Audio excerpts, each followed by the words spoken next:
Everybody, I welcome you in the lecture series of software engineering. ये हमारा lecture second है। अब इस लेक्चर में हम लोग कवर करेंगे सॉफ्टवेयर क्राइसिस क्या होता है और differentiation between software engineering process and conventional engineering process. ये दोनों चीज़ें हम डिस्कस करेंगे इस लेक्चर के अंदर।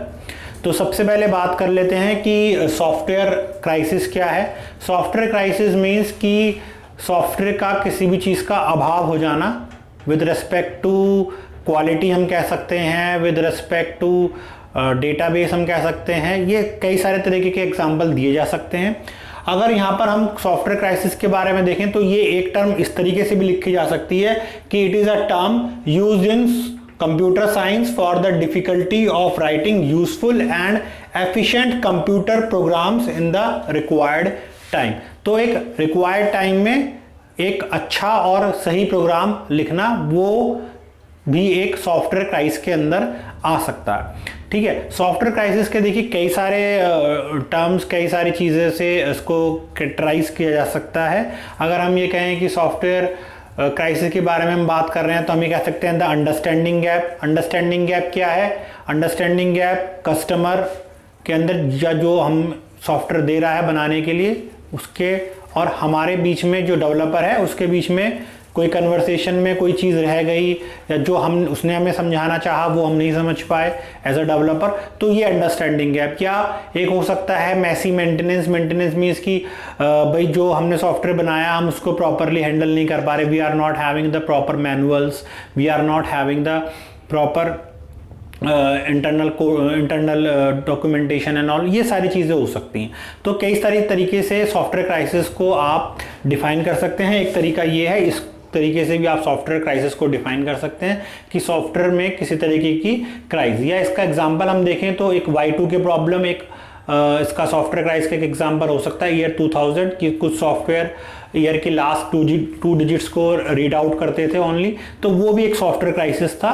तो that is a big example of software crisis. तो इसके अलावा अगर हम यहाँ देखें तो हमने एक ग्राफिकल रिप्रेजेंटेशन, एक डायग्रामेटिकल फॉर्म यूज करा है सॉफ्टवेयर क्राइसिस का। उसके अंदर हमने कुछ टर्म्स रखे हैं। पहला है इंक्रीजिंग डिमांड्स, डिमांड इंक्रीज हो रही है बार बार बट उसको फुलफिल नहीं किया जा रहा। दूसरा है कॉम्प्लेक्सिटी, कॉम्प्लेक्सिटी इंक्रीज हो रही है यूज़र की तरफ से, क्लाइंट की तरफ से, कस्टमर जो है हमारा उसकी तरफ से, तो कॉम्प्लेक्सिटी इंक्रीज हो रही है। हम ये कह सकते हैं कि डेटाबेस इतना ज़्यादा हैवी हो गया है, उसकी कुछ कॉम्प्लेक्सिटी या जो हमारा और कोई उस तरीके से डेटा को इफेक्ट कर रहा है वो सारा किसके अंदर आएगा? वो सारा अंदर आएगा हमारा कॉम्प्लेक्सिटी के अंदर। तो पहला हो सकता है डिमांड, दूसरा हो सकता है इंक्रीज कॉम्प्लेक्सिटी, तीसरा हो सकता है इंक्रीजिंग चेंज यानी कि जो हमारा मॉड्यूल है उसको बार बार चेंज हो रहा है। ठीक है, हमने कुछ बनाया, फिर कुछ अमेंडमेंट हुआ, फिर उसको दोबारा से रीबिल्ट या रीडेवलप किया गया, फिर इस तरीके से जो चेंजेस हैं सिस्टम के अंदर या जो सॉफ्टवेयर के अंदर वो बार बार हो रहे हैं। तो वो भी क्या कर रहा है? वो भी एक सॉफ्टवेयर क्राइसिस को जनरेट कर रहा है। सेम टूल्स कि बार बार हम वही टूल यूज कर रहे हैं। ठीक है, इवन इफ कि वो हमें कॉम्प्लेक्सिटी दे रहा है, या हम ये कह सकते हैं कि वो टूल आउटडेटेड टूल है, अपस्कुलेट हो गया है, तो ये सारी चीज़ें भी आ सकती हैं इसके अंदर। तो हमारी जो चौथी टर्म है वो है same tool. Same methods, traditional methods ही हम यूज़ कर रहे हैं, हम न्यू मैथडोलॉजी को इन्वॉल्व नहीं कर रहे हैं, तो वो भी एक हमारा सॉफ्टवेयर क्राइसिस को जनरेट कर सकता है हमारे सिस्टम के अंदर। लास्ट है सेम वर्कफोर्स। मान लीजिए we are need to work on different technology, but जो आपका वर्कफोर्स है वो उतना कैपेबल नहीं है उस टेक्नोलॉजी के हिसाब से, तो ये सारी चीज़ें आ सकती हैं हमारा सॉफ्टवेयर क्राइसिस के अंदर।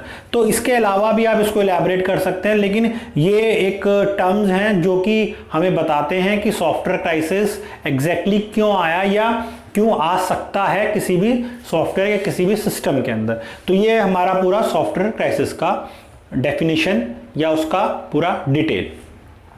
नेक्स्ट जो टर्म है वो है हमारा software engineering, SC that is software engineering process और कन्वेंशनल इंजीनियरिंग प्रोसेसेस। देखिए एग्जाम में डिफरेंशिएशन लिखने के लिए आएगा तो we are having only 3 points. इसके अलावा भी आप इसको इलैबोरेट कर सकते हैं अपने accordingly, but by and large जो मुझे लगा कि ये डिफरेंशिएशन हो सकते हैं तो वो हमने यहाँ पर कोड करें हैं। ठीक है, पहला है it is related to the programming and writing codes, कि प्रोग्रामिंग और राइटिंग कोड्स के ऊपर पूरा का पूरा सॉफ्टवेयर इंजीनियरिंग डिपेंड करता है, जो भी हम सॉफ्टवेयर बनाते हैं। लेकिन अगर हम उसी हैंड पे कन्वेंशनल इंजीनियरिंग की बात करें तो कन्वेंशनल इंजीनियरिंग क्या है, it is all about cars, machines, hardware, building and etcetera.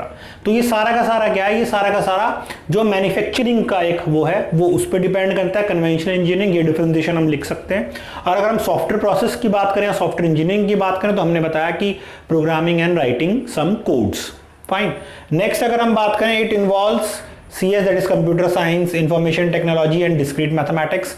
ये हम लिख सकते हैं इसके अंदर, डिस्क्रीट मैथमेटिक्स या कंप्यूटर साइंस या IT related to the software engineering process, ठीक है। लेकिन अगर हम उसी हाथ में कन्वेंशनल इंजीनियरिंग प्रोसेस को देखें तो हम कह सकते हैं साइंस, मैथमेटिक्स या एम्पेरिकल नॉलेज, ठीक है। तो जो पूरा का पूरा साइंटिफिक वे है, साइंस जो यूज हो रही है मैन्युफैक्चरिंग में या बिल्डिंग बनाने में या और कोई मटेरियल या कोई कंपोनेंट बनाने में, तो वो पूरा का पूरा साइंस या मैथमेटिकल अप्रोच उसके अंदर फॉलो हो रही है, तो वो हम कन्वेंशनल इंजीनियरिंग में लिख सकते हैं।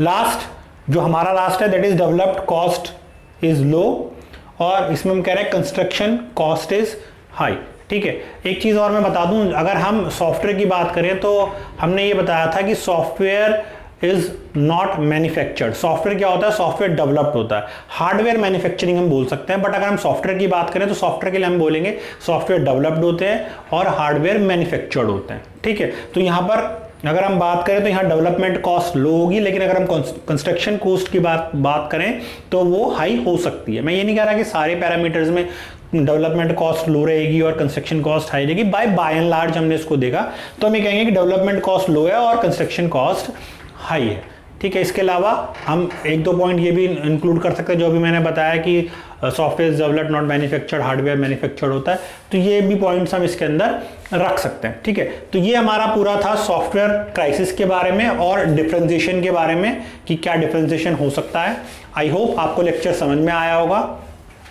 अगर आपने हमारा चैनल अभी तक सब्सक्राइब नहीं करा, please subscribe our channel and press the bell icon. Thank you for watching this video.